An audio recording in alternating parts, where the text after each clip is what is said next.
क्यों नहीं चल पा रहा, क्या लग रहा है? देखिए, भारत और पूरे देश के लोग सौहार्द पसंद करते हैं। नेगेटिव, नकारात्मकता को कोई स्वीकार नहीं कर सकता है। भारतीय जनता पार्टी ये सोचती है कि नकारात्मक राजनीति से नकारात्मक देखे गए थे, उसी के विचारवंशी लोग हैं ये, उन्हीं के रास्ते पे चल करके ये चुनाव जीतना चाहते हैं। ये स्वीकार समाज कभी नहीं करेगा। इसीलिए महाराष्ट्र के एक एक कर करके नेताओं ने इसका विरोध किया है। न केवल उन्होंने विरोध किया है, बल्कि डिप्टी सीएम जो हैं, जो इस उम्मीद में बैठे हैं कि उन्हें भी थोड़ा बहुत कुछ कुर्सी का हिस्सा मिल जाएगा, वो भी इस नारे का विरोध कर रहे हैं। क्या ये सरकार उन्हें मनाएगी या सरकार में बैठे लोग भी उनके नेगेटिव नारे के खिलाफ हैं? अच्छा, नाम बदलने का सिलसिला अब भी जारी है। सराय खालेगा जो बस स्टैंड है, उसका नाम स्वतंत्रता सेनानी के नाम पर रख दिया। मुझे याद है कि लखनऊ में इंटरनेशनल स्टेडियम जो बना था, वो भगवान विष्णु के नाम पे था, एकाना स्टेडियम। उसका नाम अटल बिहारी वाजपेयी जी के नाम पर कर दिया। हमें कोई शिकायत नहीं है। कैंसर इंस्टीट्यूट जो नेताजी ने और समाजवादी सरकार में बना था, उसमें पूर्व मुख्यमंत्री कल्याण सिंह जी के नाम पर कर दिया, कोई शिकायत नहीं है। लोक भवन जो समाजवादियों का बनाया हुआ था, वहां भी पूर्व प्रधानमंत्री अटल बिहारी वाजपेयी जी के प्रतिमा लगा दी। इसी तरह जो कैंसर इंस्टीट्यूट बना था, उसमें से जमीन काट करके उन्होंने अटल बिहारी वाजपेयी जी के नाम पर मेडिकल यूनिवर्सिटी बनाई, लेकिन अभी भी शुरू नहीं की।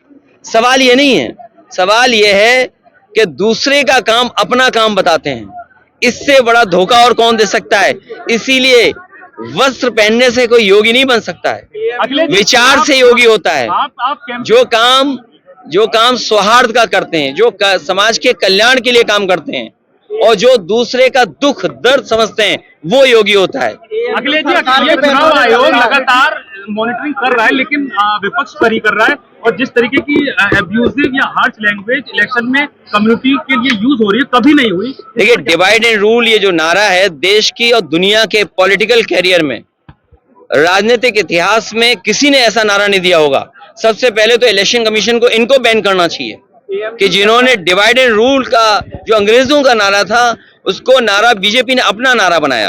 हर प्रचार में सिर्फ आपके ऊपर अटैक हो रहा है। पूरी भारतीय जनता पार्टी सिर्फ अखिलेश यादव पर अटैक कर रही है, पर्सनल से लेके हर अटैक इस पर। देखिए, वो इसलिए कि घबराए हुए हैं, जनता उनके खिलाफ है। योगी जी कह रहे हैं एएमयू सरकार के पैसों से चलता है और ऐसा नहीं होने देंगे। देखिए, सरकार के पैसे से हम सब चलते हैं, कोई ऐसा नहीं जो सरकार के पैसे से नहीं चलता है।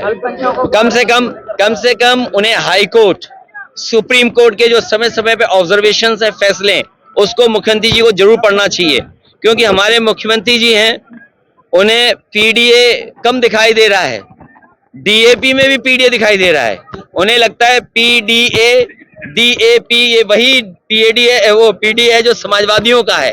तो ऐसे मुख्यमंत्री जी के बारे में मैं क्या कहूंगा? अब जैसे अगर एमयूए पे सवाल उठ रहा है, तो उनको एक्ट पढ़ना चाहिए एमयू का और बनारस हिंदू यूनिवर्सिटी का, जो एक्ट बने अंग्रेजों के जमाने में, किस मंशा से, किस नियत से बने थे। कम से कम वो एक्ट उन्हें पढ़ना चाहिए, और सुप्रीम कोर्ट ने जो समय समय पे निर्देश दिए हैं, वो भी पढ़ने चाहिए। अच्छा, अखिलेश यादव जी, एक सवाल मेरा ये है कि आपकी पॉपुलैरिटी से, वो चाहे यूपी में हो या महाराष्ट्र में, जो कम्युनिटीज आपके साथ जुड़ रही है, उसको लेकर बीजेपी के अलावा भी कुछ पार्टियां और उनके प्रमुख हैं जो आपको टारगेट कर रहे हैं। महाराष्ट्र में आपकी पोजीशन स्ट्रांग है, मुस्लिम क्षेत्रों में, उसको लेकर असदुद्दीन ओवैसी जिस तरीके की भाषा यूज कर रहे हैं। देखिए, ये चुनाव भारतीय जनता पार्टी के खिलाफ है, क्योंकि उन्होंने पिछले कुछ वर्षों से कोई काम नहीं किया। किसान को धोखा दिया, नौजवान को धोखा दिया। कितनी सीटें जीत रहे हैं? प्रतिशत में कहें तो 100 में 100% समाजवादी और इंडिया गठबंधन जीत रहा है, और सीटों में कहें तो 9 में से 9 इंडिया गठबंधन और पीडीए जीतने जा रहा है। उन्हें इंटरनल रिपोर्ट होगी कि डॉक्टर चारू यहाँ से जीत करके जा रही हैं। देखिए, कांग्रेस के साथी भी साथ हैं, नहीं, कांग्रेस के साथी भी हैं, और जो जहां मदद कर रहा होगा वो मदद करेगा समाजवादियों को। देखिए, ऐसे तो कहोगे कांग्रेस बड़े नेता नहीं आए, और नहीं आए, ये नहीं आए, वो नहीं आए, नकारात्मक बनो। पीडीए मीन्स पॉजिटिव, एन मतलब निगेटिव, एनडीए निगेटिव है। और न्यूज के साथ ही आप लोगों तो हमारी मदद करनी चाहिए। गठबंधन में आपके साथ थे जयंत चौधरी, वो यहाँ आ रहे हैं, लेकिन कांग्रेस के कोई बड़े नेता यहाँ नहीं आ रहे। देखिए, जो कांग्रेस पार्टी ने हमारे पर चुनाव छोड़ा है, समाजवादियों पर, जो हमारा रणनीति का हिस्सा है और जो हमारी बैठक का हिस्सा यही बना कि ये पूरा चुनाव समाजवादी पार्टी देखेंगे और कांग्रेस के जहां जहां संगठन के लोग हैं वो बूथ स्तर पर हमारी मदद करेंगे।